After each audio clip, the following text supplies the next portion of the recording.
Ho sentito dire che il generale Vannacci vuole andarsene dalla Lega. Adesso verifico di persona se è vero.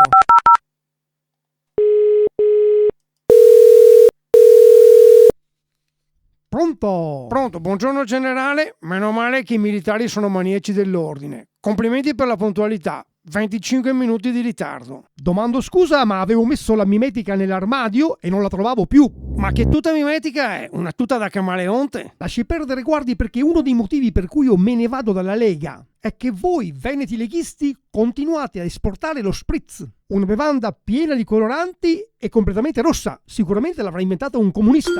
Ma scusi, cosa c'entra? Vorrebbe uno spritz nero? Ma non faccia insinuazioni, perché io non sono per niente razzista e infatti bevo anche il Negroni. Ma il vostro spritz mescola tutto: prosecco, soda e quella roba rossa. È un multiculturalismo in un bicchiere. Allora cosa facciamo, scusi? Lo spritz separato? Ma sicuramente 3 bicchieri, ognuno con la propria identità. Allora dovrei, il doverissimo, va in monaca a congiuntivite. Ha problemi agli occhi? No, non ho problemi agli occhi, ho problemi coi congiuntivi, non ne imbrocco neanche a uno. Volevo dire, ma dovremmo separare tutto come le classi a scuola? Ma certamente, guardi, io prevederò di fare anche i tasti del pianoforte completamente bianchi. Addirittura? Certo, perché il bianco e il nero non possono andare assieme. Quindi farò pitturare anche le zebre in tinta unita. E per finire, come lo spritz, anche il cappuccino dovrà essere scomposto. Latte da una parte e caffè dall'altra. Basta con questa promiscuità. Cosa mi dice?